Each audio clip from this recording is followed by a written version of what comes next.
Since the early years of the Islamic Republic, Iranian defense officials have regarded concealment and survivability as core requirements for deterrence.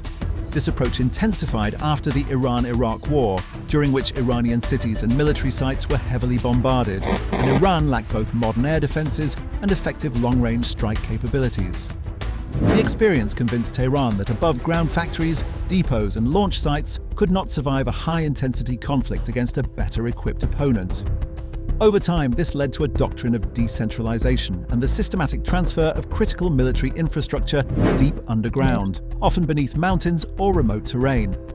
Rather than a single bunker or silo, a missile city typically consists of a network of tunnels, caverns, storage halls and support rooms that can house ballistic missiles, cruise missiles, mobile launchers, fuel systems, spare parts, and command and control elements.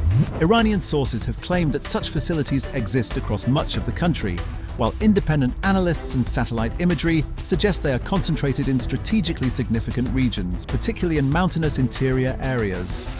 Publicly released footage from Iranian state media shows long tunnels lined with missiles and transporter erector launchers, TELs, sometimes stretching hundreds of meters, reinforcing the impression of depth, redundancy, and scale that Tehran seeks to project to adversaries.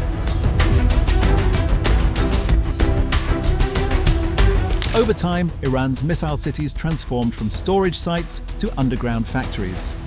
According to Israeli sources, these underground missile factories are able to produce hundreds of ballistic missiles per month. This transition reflects an effort to ensure continuity of production, even during sustained air campaigns. It is unknown how much of the production process takes place underground, but some analysts speculate that Iran uses underground halls for at least parts of assembly, integration, and storage, reducing visibility and shortening the time between production and deployment. This integration of manufacturing and storage under hardened cover is designed to complicate adversaries' efforts to conduct strikes or cripple Iran's missile forces before they can be used. Iran's drone program, by contrast, is particularly well suited to underground and dispersed production. The Shahed series one-way attack drones, which have become central to Iran's regional strategy, are comparatively simple to manufacture and rely on readily available materials and components. This simplicity allows Iran to spread production across multiple sites, including underground workshops and small-scale facilities that can be concealed within existing industrial or military infrastructure. Western intelligence assessments and media investigations indicate that significant portions of Iran's drone assembly capability are hidden or hardened, enabling continued output even when specific factories or depots are struck. This resilience has been evident during recent conflicts, when Iran and its regional partners continued launching large numbers of drones, despite intensive airstrikes on known sites.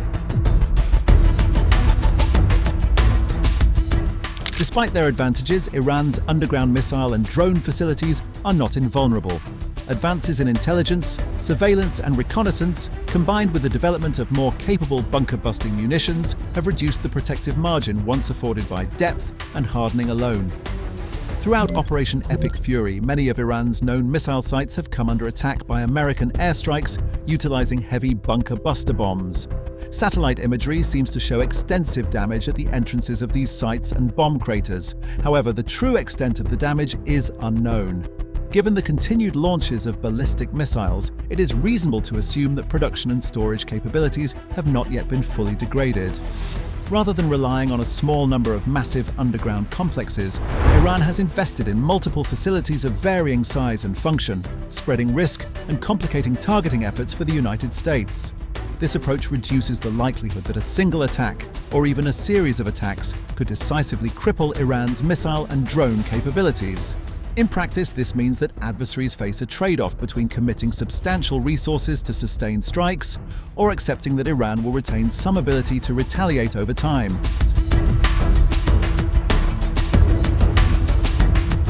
With the current ceasefire in place, Iran has likely had time to begin repairs on any damaged facilities, with the aim of resuming manufacturing whenever it was disrupted. If hostilities continue, Iran's continued missile barrages will be an indication of how effective American and Allied strikes have been at reducing Iran's offensive capabilities. Even if many launchers or production sites are destroyed, Iran's remaining capabilities could still inflict damage through missile or drone attacks. For Iran, the underground network reinforces a strategy that relies less on traditional air power and more on asymmetric tools that can be preserved and employed under adverse conditions.